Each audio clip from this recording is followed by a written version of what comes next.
고 학생들 반갑습니다. 아마도 온라인 수업 마지막 강의가 될 것 같네요. 오늘은 미술 작품을 바라보는 방법, 관점에 대해서 소개하는 강의를 준비를 했습니다. 우리가 작품을 바라보는 것을 미술 감상이라고 합니다. 또 다른 말로는 미술 비평이라고도 하는데요. 선생님이 감상 수업을 하다 보면은 학생들이 종종 하는 질문이 감상과 비평은 어떻게 다른가 라는 질문을 합니다. 감상과 비평에 대해서 조금 설명을 하고 시작을 할게요. 우선 감상과 비평 둘 다 미술 작품을 바라보고 자신의 생각을 표현하는 것이라고 말할 수가 있습니다. 하지만 미묘한 차이가 있는데요. 미술 감상은 단순히 자신의 생각을 표현하는 것이라면 미술 비평에서는 그 작품의 가치를 평가하는 것을 좀 포함을 합니다. 가치를 평가한다라는 것 어렵게 이해할 수도 있겠지만 단순히 이야기하자면 이 작품이 좋다, 싫다, 이 작품이 훌륭하다, 그렇지 못하다 라고 이야기하는 것이 될 수 있겠죠. 즉 감상과 비평 둘 다 작품을 보고 자신의 생각을 말하는 것은 공통되나 비평 활동에서는 작품에 대한 가치 평가가 포함이 된다라고 설명을 합니다. 그리고 성격적으로 좀 이야기를 하자면 미술 감상은 약간은 주관적인 느낌이 있다면 미술 비평은 객관적인 느낌으로 작품을 보는 것을 의미할 수도 있습니다. 감상과 비평에 대해서 설명을 했는데 사실 감상과 비평이라는 개념을 명확하게 구분을 해서 사용을 할 필요는 없습니다. 그래서 선생님도 수업을 하면서 감상이라는 말, 비평이라는 말 이렇게 혼재해서 사용을 할 것 같습니다. 여러분이 지난 강의를 잘 봤다면 작품을 보는 단계적 미술 비평의 방법을 소개팅에 비유해서 소개하는 내용을 기억을 하겠죠. 서술, 분석, 해석, 판단의 4단계를 거쳐서 작품을 들여다보는 방법을 소개했던 영상이었는데요. 자, 우리가 이렇게 작품을 보기 위해서 방법적인 것을 알 필요가 있는 이유는 뒷샹의 샘이라는 작품 이후로 미술이 상당히 다양해졌고 어려워진 만큼 우리가 작품을 바라보는 방법을 이해할 필요가 있고요. 그리고 그 작품을 바라보는 또 다양한 관점에 대해서도 알 필요가 있습니다. 그래서 선생님이 이번 강의를 준비를 했습니다. 자, 그러면 지금부터 본격적으로 비평의 관점들에 대해서 작품을 통해서 하나하나씩 좀 소개하는 시간을 갖도록 할게요. 첫 번째 소개할 비평의 관점은 모방주의 비평입니다.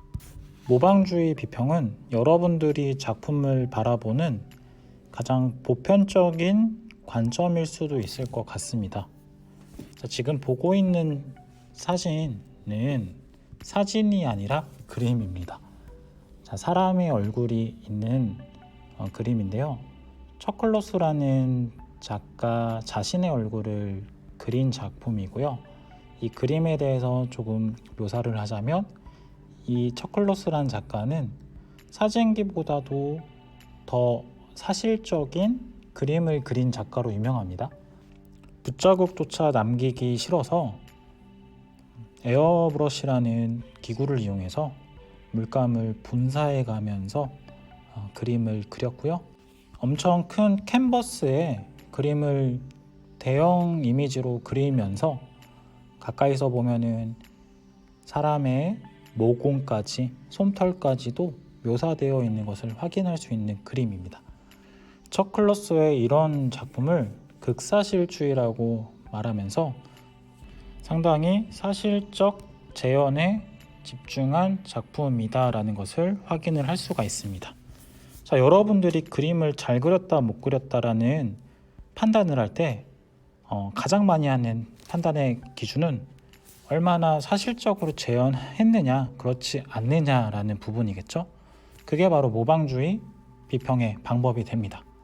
자, 사실 이런 사실적 재현에 집착하는 가치를 두는 작품의 평가 방법은 아주 역사적으로 오래되었습니다.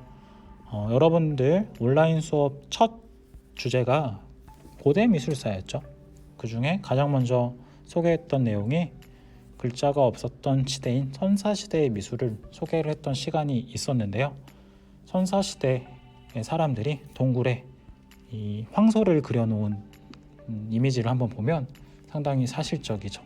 그때에도 사람들이 그림을 그리고 잘 그렸다라는 그림을 판단하는 데 있어서 얼마나 재현을 잘 했느냐, 그렇지 않느냐라는 것을 우리가 확인을 할 수가 있습니다. 자, 이것을 바로 모방주의 비평의 관점이다라고 설명을 합니다. 자, 그러면 또 다음 비평의 관점을 소개를 하겠습니다. 자, 두 번째 비평의 방법은 인상 비평입니다. 인상 비평이라는 것은 작품을 봤을 때 감상자가 어떤 인상을 받았는지 집중해서 작품을 평가하는 비평의 방법이 되겠습니다. 즉, 예술작품이 불러일으키는 관념, 심상, 기분, 정서 등을 가지고 작품에 대해서 평가를 내릴 때 우리는 인상 비평에 의해서 가치 평가를 했다라고 이야기할 수가 있습니다. 여러분들 지금 보여지고 있는 작품 보면서 어떤 느낌이 드나요? 우선 작품에 대해서 같이 묘사를 해보자면 부둣가의 풍경인 것 같고요. 작은 배가 띄어져 있고 멀리 해가 보이고 하늘이 보이고 바다가 보이는 작품입니다. 선생님이 이 작품을 인상 비평을 설명할 때 자주 보여주는 작품인데요. 꼭 이런 질문을 합니다. 저기 보이는 해가 떠오른 해로 보이니 지는 해로 보이니? 라는 질문을 합니다. 그러면 학생들마다 반응이 다르게 나타납니다. 즉, 어떤 학생들은 떠오른 해로 인상을 표현을 하고요. 또 어떤 학생은 지는 해로 작품에 대한 인상을 표현을 합니다. 그래서 사람의 정서에 따라서 감정에 따라서 또 작품에 대한 인상이 또 다르게 나타날 수 있다는 것을 확인을 할 수가 있습니다. 자, 여러분들은 이 작품 보면서 떠오른 해로 보였나요? 아니면 지는 해로 보였나요? 이왕이면은 떠오른 해로 보여지는 게 조금 더 긍정적인 여러분의 정서 상태를 나타내고 있다라고 보일 수 있겠고요. 지는 해로 본 친구들은 학교로 오면 선생님과 상담을 한번 해볼 필요가 있을 것 같습니다. 네, 웃자고 한 얘기입니다. 자, 세 번째 비평의 방법으로 넘어가겠습니다. 자, 세 번째 비평의 방법은 형식주의 비평입니다.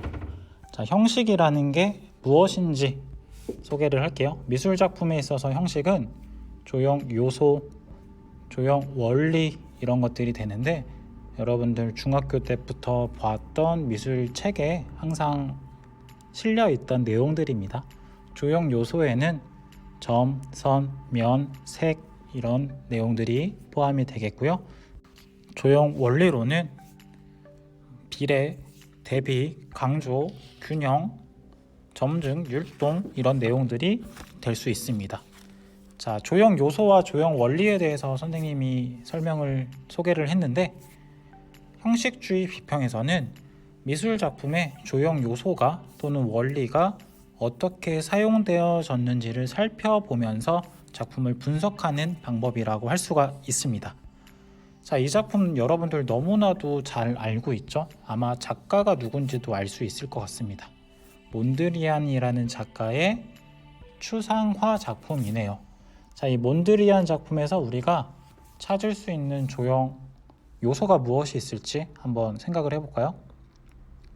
우선적으로는 면이 보이는 것 같고요.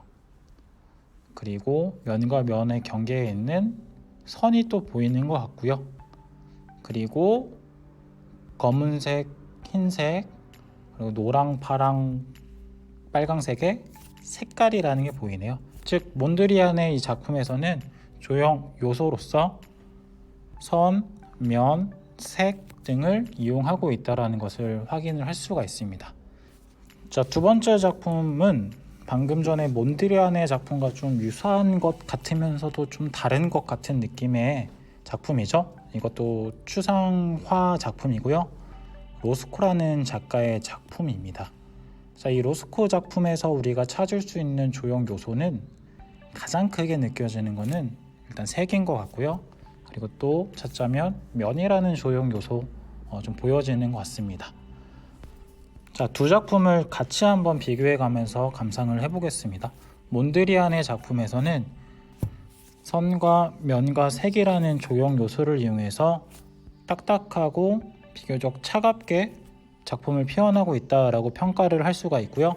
로스코의 작품에서는 색과 면을 이용해서 표현을 하지만 비교적 부드럽게 따뜻하게 작품을 표현을 하고 있다라고도 평가를 할 수가 있습니다.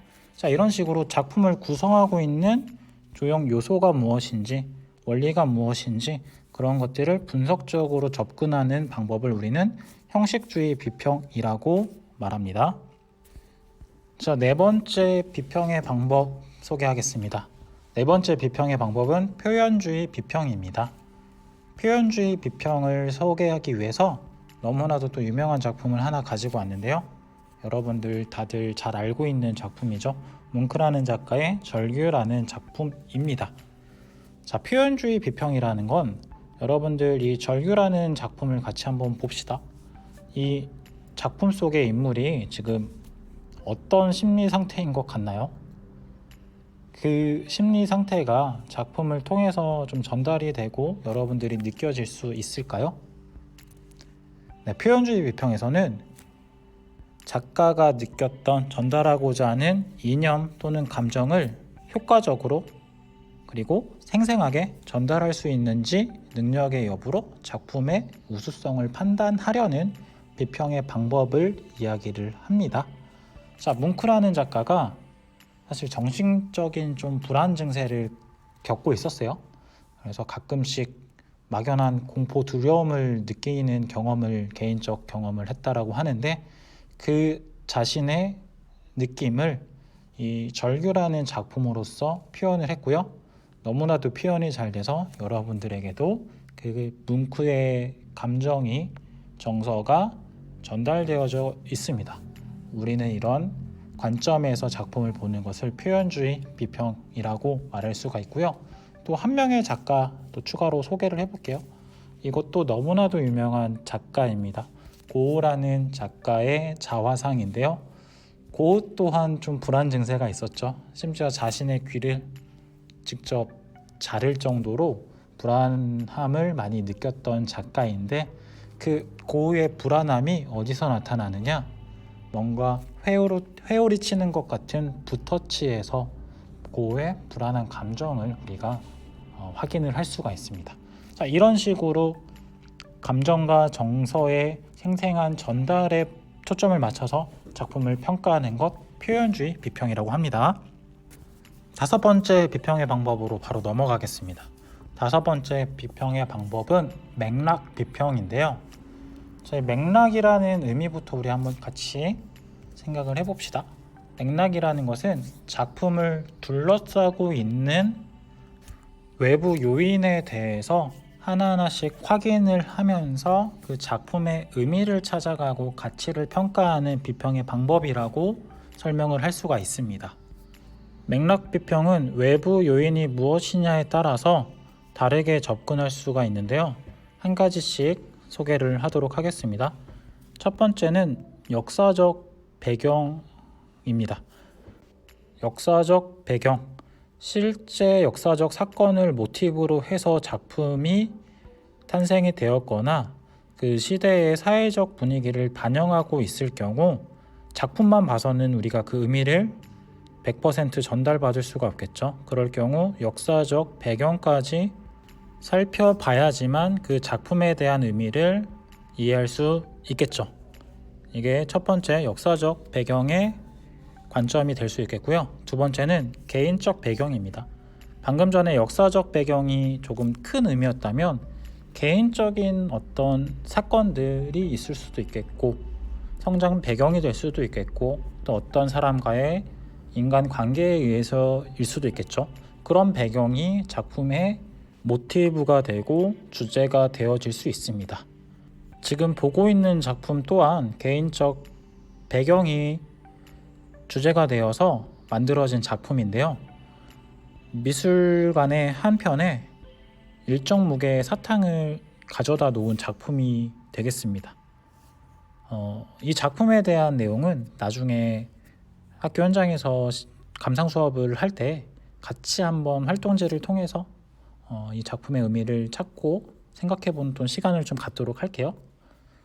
구체적인 설명은 나중에. 자, 그리고 세 번째 맥락 비평의 방법으로는 사회적 제도라는 것이 있습니다. 여러분들 지금 박스가 쌓여져 있는 작품이 보이나요? 이게 작품입니다. 또 상당히 유명한 작가인 앤디 워홀이라는 작가가 만들어 놓은 작품인데요. 우선적으로 설명을 하면 듀샹의 샘이라는 작품과 조금은 같은 맥락으로 이해를 할 수가 있을 것 같아요. 이 브릴로 박스라는 작품은 브릴로라는 게 실제 상표고요. 비누 브랜드 명칭입니다. 앤디 워홀이 이 브릴로 비누 박스가 멋져 보였나 봐요. 그래서 이거를 전시 공간에 미술관에 가져다 놓고 미술계의 사회적 인정을 받고 작품으로서 전시가 되어진 박스입니다. 즉 사회적 제도라는 것은 그 예술계를 이끌고 있는 비평가들, 미술관을 운영하고 전시를 기획하는 큐레이터들 또는 미술가들, 그 집단들이 이거는 작품이다라고 인정을 하면 무엇이든 작품이 될 수 있다라는 거죠. 그래서 단순히 작품만을 볼 것이 아니라 그거를 수용하고 받아들이고 의미를 부여할 수 있는 사회적 제도, 그리고 예술계의 인정이 작품의 가치를 평가하는 데 중요한 요소가 될 수 있다는 것입니다. 조금 어려울 수도 있을 것 같은데요. 쉽게 이렇게만 기억하고 넘어가겠습니다. 맥락 비평이란 작품을 둘러싸고 있는 외부에 의한, 주변에 의한 작품의 평가를 말한다라고 정리를 하겠습니다. 자, 이번에는 6번째 비평의 방법입니다. 6번째 비평의 방법은 의도주의 비평입니다. 이 의도주의는 말 그대로 작가가 이 작품에 어떤 의도를 가지고 이 작품을 만들었는지 그 의미를 찾아서 작품을 평가하는 방법이 되겠고요.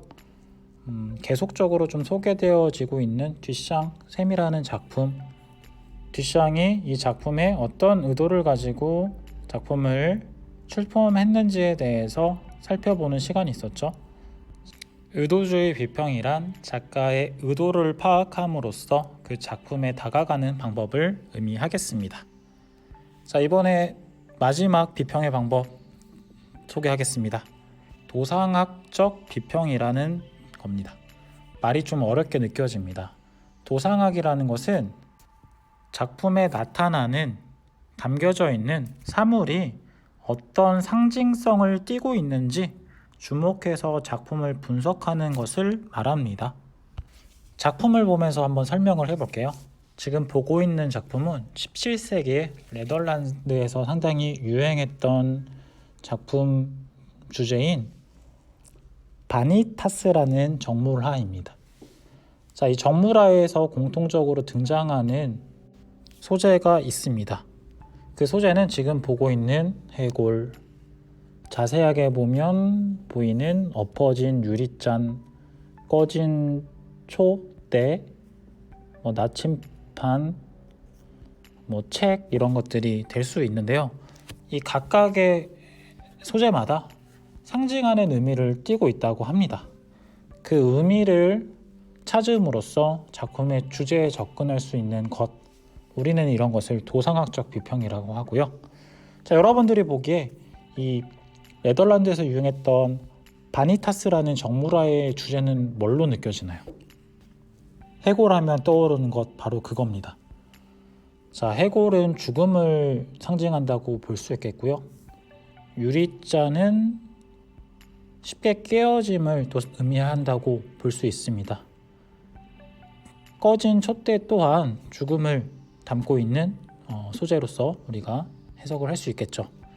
즉, 이 소재들을 포함해서 이 작품의 주제를 찾는다면 인생의 덧없음, 인생무상이라는 내용으로 주제를 정의할 수가 있습니다. 재미나게도 17세기에 네덜란드에서 이런 작품이 유행할 때 우리나라에서도 이와 비슷한 관점으로 해석할 수 있는 작품이 유행을 했는데요. 지금 보고 있는 작품이 그 한 예가 될 수 있겠습니다. 이 작품명은 까치와 호랑이가 있다고 해서 한자어를 따서 호작도 또는 작호도라고 말하는 주제의 작품이고요. 조금 더 구체적으로 말하면 미나 작품입니다. 자, 여러분들 호랑이입니다. 고양이 아니에요. 네, 그리고 소나무에 앉아있는 까치가 또 보이고요. 도상학적 관점에서 보자면 저 까치가 의미하는 게 뭘까? 호랑이가 의미하는 게 뭘까? 그 의미를 찾아서 이 그림의 주제를 생각할 수가 있겠죠. 우선 까치는 행운을 의미합니다. 그리고 호랑이는 나쁜 애군을 쫓는 것을 의미합니다. 호랑이가 무서우니까 귀신 같은 거를 쫓겠죠. 네. 그래서 나쁜 것은 쫓아내고 좋은 것은 받아들여라 라는 의미로 이 호작도라는 작품의 주제를 찾아낼 수가 있습니다. 이런 것이 바로 도상학적 비평의 방법이 되겠습니다. 선생님이 조금 욕심을 내서 소개하다 보니까 벌써 7가지 정도 되는 미술 비평의 관점들을 소개를 했네요. 자, 다 듣고 나니까 어떤가요? 너무 비평의 관점이 많죠. 그래서 작품을 바라보는 방법이 더 어렵게 다가올 것 같아서 걱정이 또 듭니다. 하지만 어려워할 필요가 없습니다. 여러분들 지난 강의에서 살펴봤던 단계적 비평의 방법, 서술, 분석, 해석, 판단이라는 그 비평의 방법에 이 많은 비평의 관점들, 방법들이 다 녹아져 있습니다. 그래서 이 단계에 맞춰서 작품을 바라보면 여러분들이 그 작품에 대한 깊이 있는 감상, 비평을 할 수가 있다라는 것이죠. 하지만 제가 생각하기에 이 4단계에 맞춰서 여러분들이 작품을 감상하고 비평하는 것 또한 어려울 수 있어요. 그래서 선생님이 제안하기로는 4단계 비평의 개념 정도만 이해를 하고요.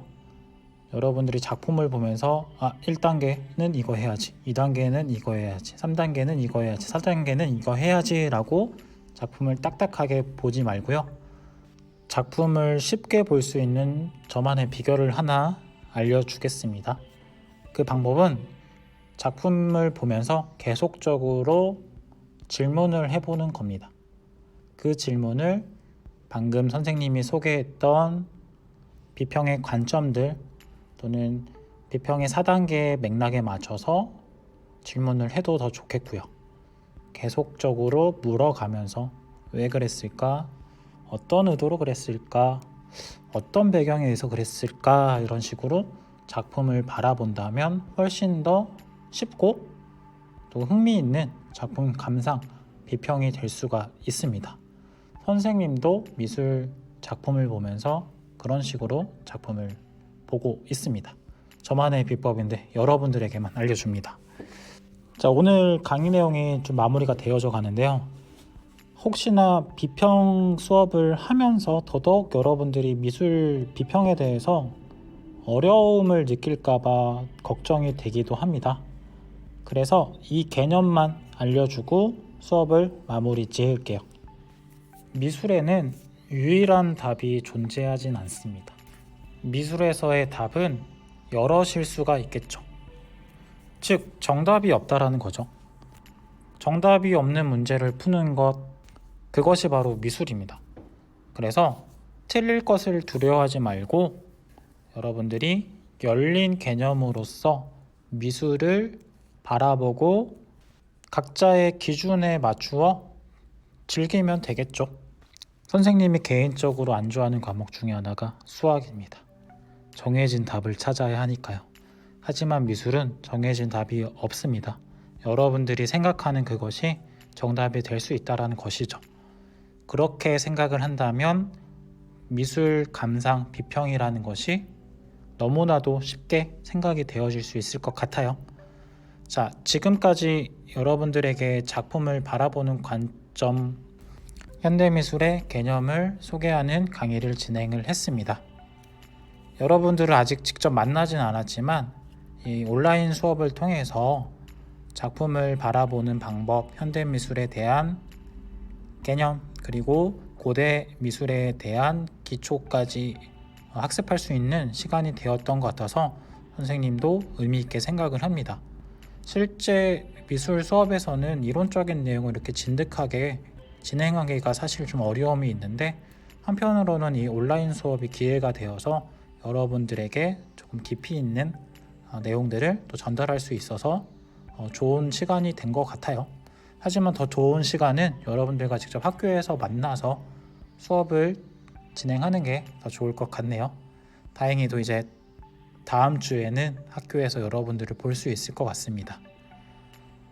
목소리로만 만나다가 직접 보면 좀 어색할 수도 있겠지만 우리 얼른 친해집시다. 자, 그러면 다음에는 학교에서 만나요. 안녕.